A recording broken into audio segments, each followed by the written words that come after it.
Hello, Kathy. Phil here. Let's go through your questions real quick. I'm going to send you a Word document that has them in a particular order. So the first one, a project manager presents the project charter to the steering committee.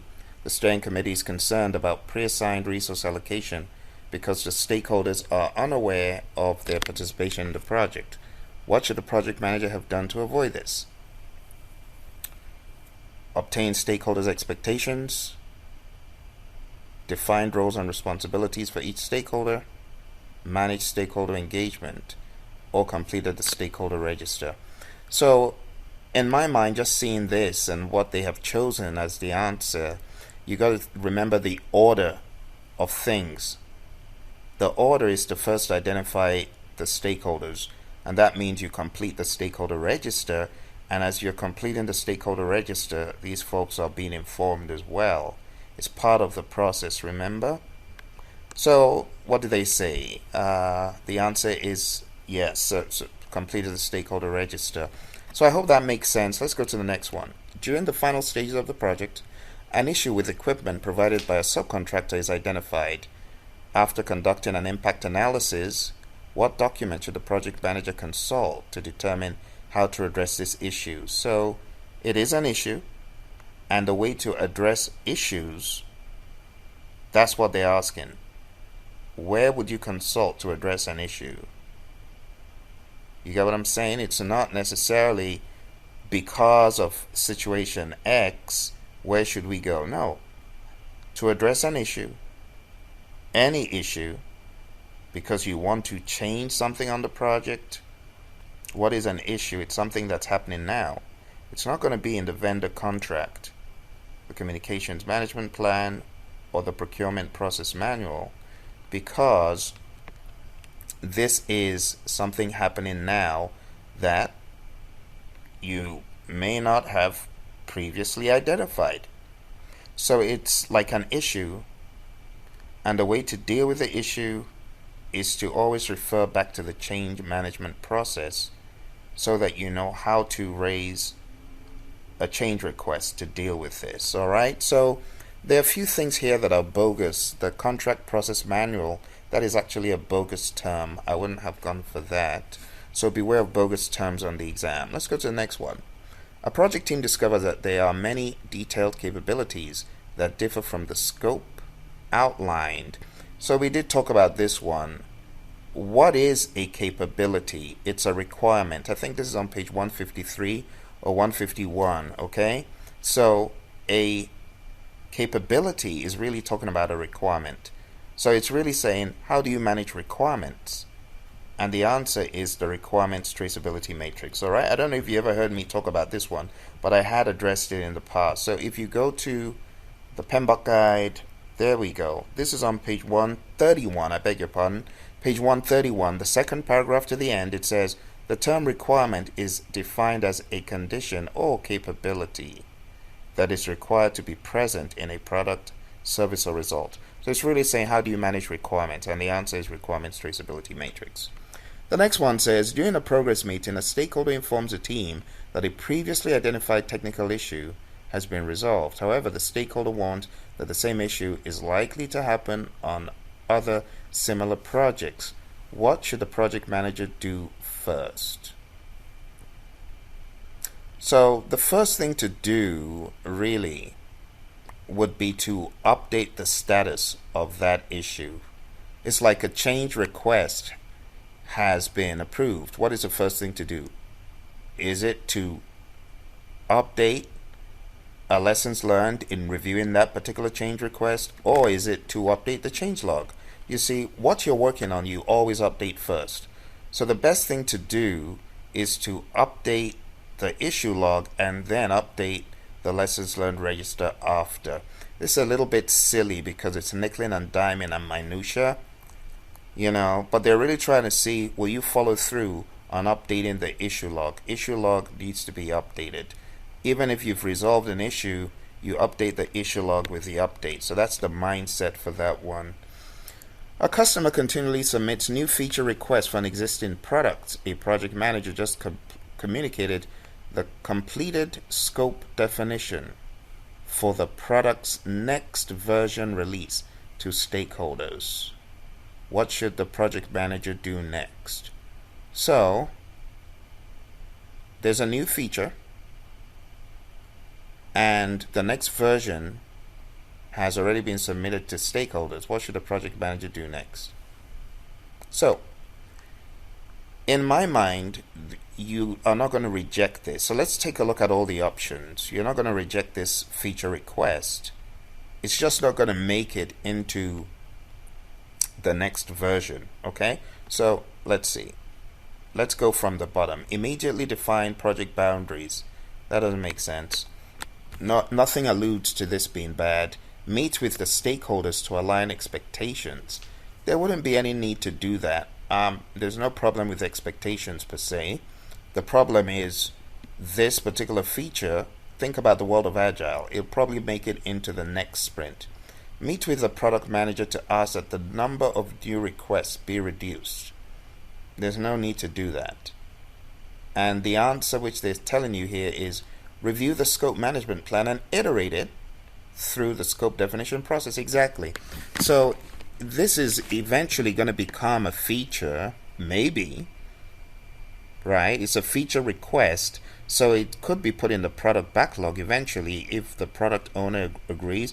You got to watch the language, because sometimes they could be bordering more on Agile, and if they're bordering on Agile, a new feature request is not going to be denied. It's just going to be moved to the right place. Alright, here's the next one. During acceptance testing of a deliverable, a senior stakeholder complains that a functionality essential to their department was not addressed. What should the project manager do to avoid this in the future? Okay, so let's read from the top. Conduct a product demo. That is not going to help, because a product demo is at the end. It's not like before you get done. The second one, manage stakeholder expectations. Okay. Third one, prepare a change management plan. And the fourth one, approve a scope management plan. So when you really think about this, it is not an expectations issue per se. It is a scope issue. So basically, scope was not identified effectively. That's really what this is about. Okay, lack of scope identification. So you need a plan for how to manage scope, and if you have a good plan for how to manage scope, then that functionality would be addressed and it would be agreed on. Alright, let's go to the next one. A project team successfully achieved a key milestone. To do this, the team met critical technical requirements on a new process, and then use the process to develop the first of several similar deliverables. What should the project manager do next? Okay, so it sounds like the team deserves some brownie points, right? That's what it sounds like. But let's read it again. A project team successfully achieved a key milestone. To do this, the team met critical technical requirements on a new process. So this hasn't been done before, and used the process, the new process, to develop the first of several similar deliverables. Well, it sounds like something you may want to use again and do again on other projects, right? So the first one, conduct performance appraisals. This does not allude to the fact that it's time to do that. Not to say that's bad, but that would not be the first thing to do. You've just found a very important process for doing something, right? Second one says transition the project to the operations team. So it says the first of several similar deliverables. So I wouldn't go with B, because it seems like this is not the end of the story. There's more stuff to be done, but it needs to be done the right way. The third option says ensure final costs are recorded. That is not a bad thing, but I think the first thing you want to do is make sure you lock down the process in some lessons learned, and I think that's why they give you that as the answer. The next one, A marketing team identifies the target audience for their new website.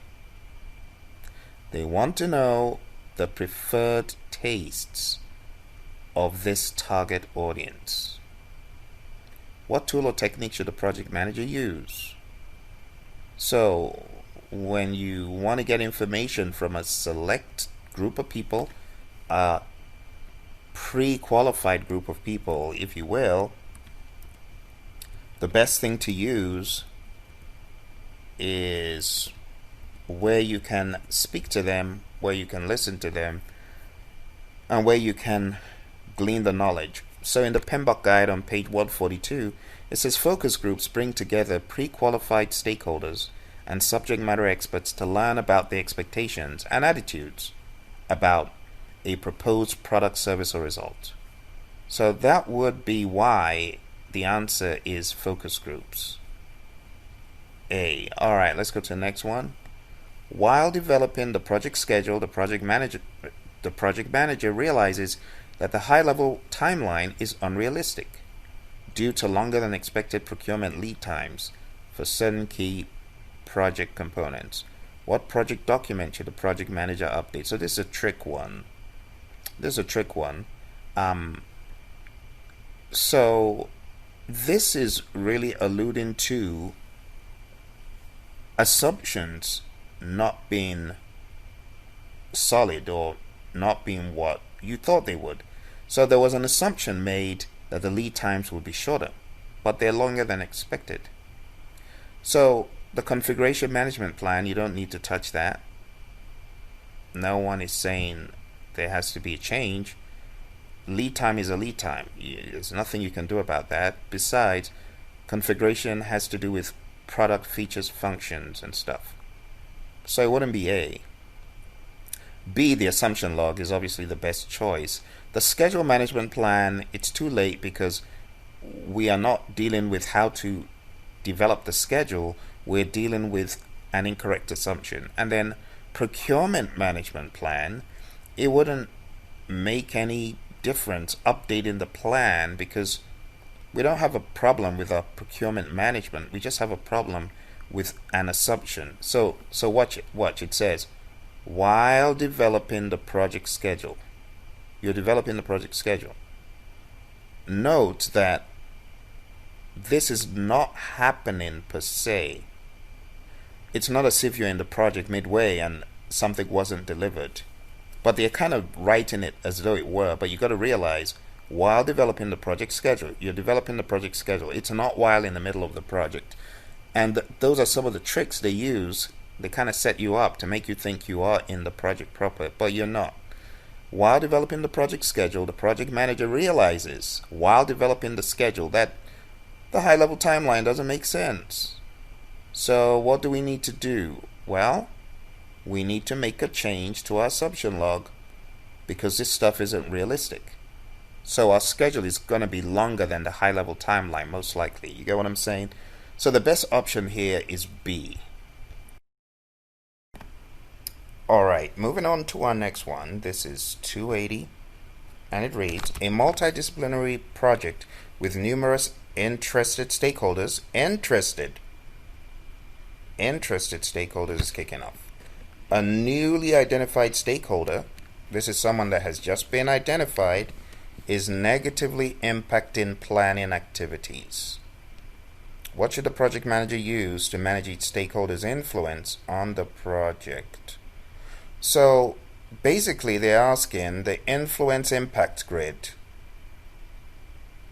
right? The power interest grid, the stakeholder cube, those kind of tools. Where would you use those kind of tools in a situation like this? What do these fall under? They don't fall under the stakeholder register or the SEAM, the Stakeholder Engagement Assessment Matrix. Remember, you are in planning, so you may not even have a SEAM at this point. And even if you did, it is what you would use to manage their influence. So the best answer would be the influence impact grid, and the influence impact grid in 13.1 is talked about under data representation, but what precedes that is actually stakeholder analysis. And stakeholder analysis is where you analyze their stakes, their interests, rights, ownership, knowledge, contribution, and so on. So it's kind of like splitting hairs to me, but I know the PMI is very loose in how they use this information or the words in the PMBOK guide. So a power interest grid, you should have first done a data analysis to analyze power and interest, to analyze influence, and then with that information you build on it by creating a data representation. Let's read. It says a data representation, this is on page 512, a data representation technique that can be used in this process includes stakeholder mapping / representation. Stakeholder mapping and representation is a method of categorizing stakeholders using various methods. Categorizing stakeholders assists the team in building relationships with the identified project stakeholders. And then they go into the power interest grid and things such as that. But if you look before, you've got the analysis. So in my mind, the analysis comes first, and it's not just interest, rights, ownership, knowledge. Unfortunately, that's how they've now bucketized it. But I can tell you that in time past, an analysis, a stakeholder analysis, was more far-reaching. And you would also think about their influence, their impact, their power, and things such as that. Not just interest. They only mention interest. If you read, it said, stakeholder stakes can include but are not limited to a combination of. So there's some stuff missing here, right? The topic of influence. They have ownership, they have rights, but influence and impact and stuff like that should also be here. But the bottom line is the best option is stakeholder analysis. It is more far-reaching. Let's go to the next one here. 275. A project manager must manage potential conflicting stakeholder interests. The stakeholder engagement assessment matrix identifies an influential stakeholder who is resistant to the project. What should the project manager do to align this stakeholder's expectations? Well, the stakeholder is resistant. You may at least want to get them into neutral position because you don't know, right? It's an influential stakeholder. You might just want to neutralize them. Or maybe you want to get them into a leading role or supportive role. It really depends. But the question is, how do you do that? And the answer for how you get a stakeholder moved from one position to the other is you ask the team that you're working with, how are we going to do this? How are we going to move Phil, this negative stakeholder, from a resistant position to a supportive position? And if you take a look at the PMBOK guide on page 521, it says, a stakeholder engagement assessment matrix supports comparison between the current engagement levels of stakeholders and the desired engagement levels. And it goes into the classifications. And then it says, the gap between current and desired for each stakeholder will direct the communications necessary to effectively engage stakeholders. So what should actually be done here is the team should decide how are we going to move stakeholders from where they are to where we need them to be. It says under the stakeholder engagement plan, it says the stakeholder engagement plan may include specific strategies or approaches for engaging with individuals or groups of stakeholders. This is page 522. Alright, so the best option that they've told you here is the stakeholder engagement plan.